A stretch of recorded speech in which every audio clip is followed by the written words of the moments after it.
Hey everyone, and welcome back to the Nerdy Multiverse in yet another breakdown. Today we will be breaking down Season 3, Episode 2 of The Mandalorian. After nearly a 2-year wait for the return of The Mandalorian and the third season starting off with a decently fun first episode, it brings us to the second episode of this third season, Chapter 18, titled The Mines of Mandalore. And this episode begins on Tatooine, where we see the return of a familiar face, Mando, who was of course in previous seasons of The Mandalorian, as well as the Book of Boba Fett, who we see speaking with a Rodian, of course the same species as the infamous bounty hunter known as Greedo, and we can see that she is obviously running a bit of a scam here and scamming this guy, as she charges him a bunch of credits to work on his speeder and get new parts for it, which she says she doesn't have and will have to order from the mid-rim. But of course, she just wants that extra cash and already has all the parts she needs for this, as when the Rodian leaves, she has all of her Jawa friends come in with all of the parts. Whereas after, Mando and Grogu show up as they land in her little hangar in the insanely modded out N1 Naboo starfighter that he got in the Book of Boba Fett after his original ship, the Razor Crest, was destroyed in the second season of The Mandalorian by Moff Gideon and his forces. After greeting each other and reuniting with one another after some time, Peli asks Mando if the Hutts are back and if he is here on Tatooine to take on Boba Fett. This could possibly mean that there actually will be a second season for the Book of Boba Fett, where the Hutts return to Tatooine to reclaim their cousin's Jabba's old palace from Boba, who of course is still in possession of it as he continues to rule over Mos Espa as the Daimo. Peli also mentions to Mando how it's Bunta Eve, and if you don't remember, this is a big event that goes on here on Tatooine, and it calls all the way back to the Bunta Eve pod racing that Anakin Skywalker took part in and won in The Phantom Menace. Even at the beginning of the episode, we actually saw some speeders racing through the streets of Mos Espa, hinting at the possible changes that may have come to Bunta's Eve, as instead of pod racing, they are now racing through the streets of the city. On another note though, Mando is here to look for and hopefully acquire the parts that he needs to fully repair IG-11, so that he can take him to Mandalore alongside him and Grogu to scout out the area and test if the atmosphere really is poisonous or not. But of course, Peli nor her Jawa friends have any of the parts that he needs, so he's completely out of luck. But obviously with Peli being Peli, she tries to sell her R5 unit to Din instead. And this is the same exact R5 unit that was in A New Hope, when Luke Skywalker was deciding which astromech droid to purchase, where he ended up buying R2-D2 instead of the R5 unit, because of R5's bad motivator. After some hesitation, Mando does end up buying the R5 unit and taking it on board with him and Grogu as they take off and head to the Mandalore system. As they float through the system and have the view of some of the planets in this system, including Mandalore and Concordia, Mando mentions how beautiful and green Mandalore used to be before the Purge, which is of course when the Empire attacked the planet, bombing and glassing it. He also mentions how every single Mandalorian out there could retrace their roots all the way back to the Great Planet.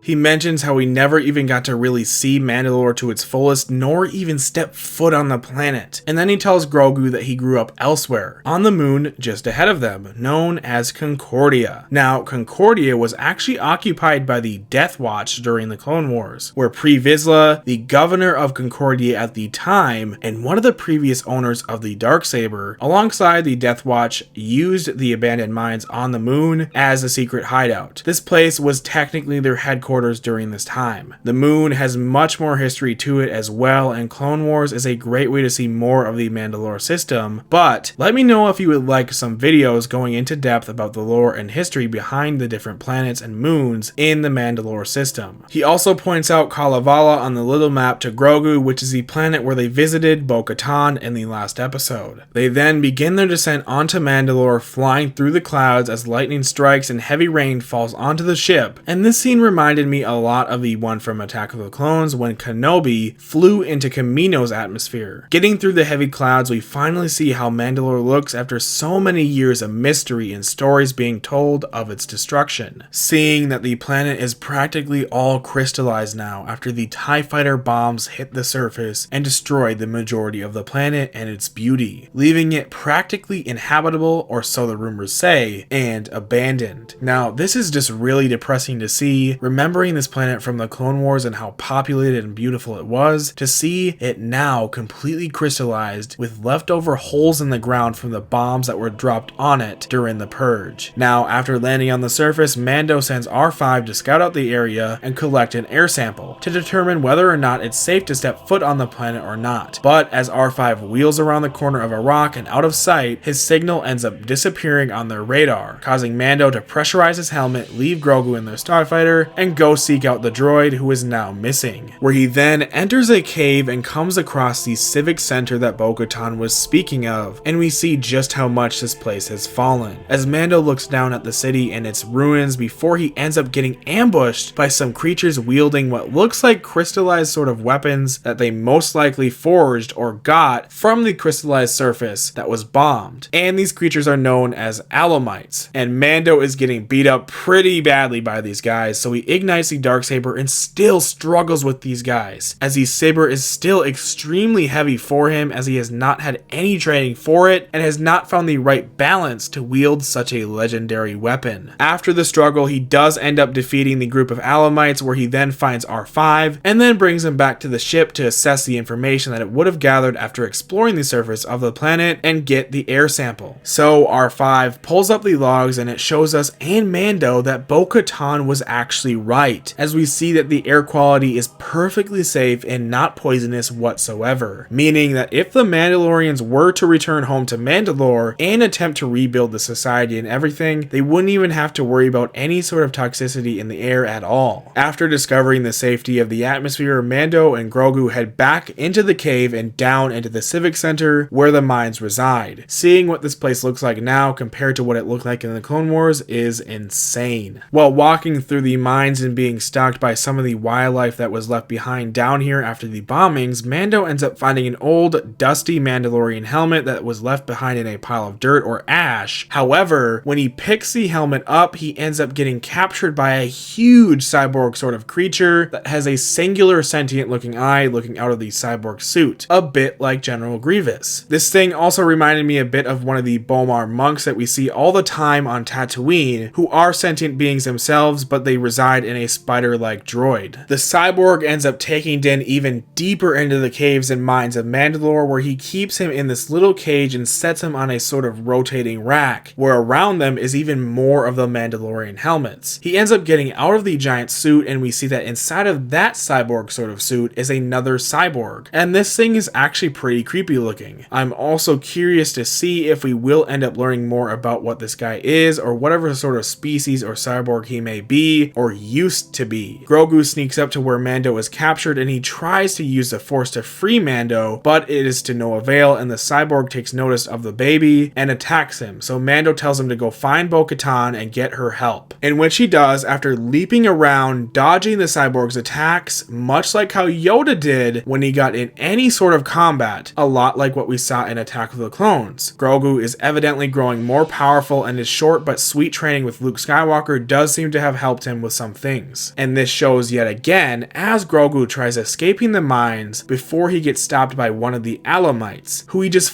force pushes to the side like it was nothing, then getting aboard the N1 starfighter and taking off to head to Kalevala to seek out Bo-Katan. As the kid lands at the Bo-Katan castle and her droid assistant informs her of the unexpected visitor, she makes a remark to get rid of him once and for all. Obviously, she at first believes that Din has returned again, and it seems like she really wants to lead her people again and wants that Darksaber back. But obviously Din is not there right now, and once she notices that and that the the kid is in distress, she has her droid scan the ship's logs to tell her where they were so that they can head back and rescue Mando. So they get aboard her ship known as the Gauntlet Starfighter, personally what I think to be one of the cooler designed ships in the universe, and they head off to Mandalore. She sort of repeats what Mando told Grogu earlier, that the planet didn't used to look like this, and that when she ruled here, for the short time that she did, it was beautiful. Anyways though, they land under the surface and head down into the mines to find Mando and rescue him. Stopping at the cliffside above the ruins of the Civic Center and the city, Bo takes her helmet off and takes in what has come of her old home, where she says that her family laid claim to what used to be this beautiful city of Mandalore before the Purge, and now it's just a tomb. Making their way through the mines, seemingly knowing her way around the place of course, as it used to be her everyday home. She also mentions that she has had some good friends that are also Jedi. This is in reference to her friendship with Ahsoka as well as Obi-Wan Kenobi, and Kenobi was of course her sister's lover, and we saw a bit of that in the Clone Wars. But anyways, she ends up taking notice to some movement above and blasts down a crystallized area that had a group of Alamites in it that were probably waiting in there to make her their next meal. And she quickly takes them all down using all of the sort of different Mandalorian equipment like the power shield. Heading deeper into the mines, discovering the cyborg who looks to be pumping out and collecting Mando's blood for some unknown reason. She gets into a fight with this thing after discovering what it's doing and is knocked back until she notices the darksaber that was left on the ground by it, where she takes it back and begins to wield it once more, taking down the cyborg to rescue Mando. Bo fights and moves with the darksaber like most of its previous users, such as Maul and Pre Vizsla, something that Mando is obviously unable to do, as we saw earlier in the episode, as he has not found that certain balance yet. Beating the cyborg once before its head reawakens and crawls out of its original body and heads into the giant cyborg suit from earlier, where she then defeats it once more and for good, before heading towards Din to get him out of the little cage he's been held in. Mando then wakes back up as Bo makes him a cup of pog soup as he keeps his helmet on while eating it, still following his creed, where he then admits that Bo was right and that Mandalore truly is not cursed. But she sort of rebuttals on this and says, is it really? Looking down towards the city as its only ruins, a tomb, and memories now. Still wanting to bathe in the living waters, Mando gets ready to go seek them out, and out of either inspiration, curiosity, or just to prove a point to him, Bo says that she will take him to the living waters herself, as she knows her way around and knows exactly where they are here. While they make their way down there, Bo mentions that the Empire weren't the ones entirely responsible for the destruction of Mandalore and its people, but it was the many and long civil wars that were fought between their own people that divided them all, made them weak, and eventually caused them to fall into ruins. She ends up telling stories of her father, and Mando says that he wishes that he could have met her father, where she explains that he was an honorable and great man who ended up dying defending the planet, where Mando stops and says this is the way, showing his loyalty to their people, his creed, and just a sign of respect to her and her father who fought for them all. After he says this, she gives him an odd sort of look where you can't really tell if she's inspired by his loyalty to the creed and their people, or if it's just a look of what are you doing and why are you following these strange ways and saying these strange things, or maybe she's really just taking a liking to Mando. Who knows?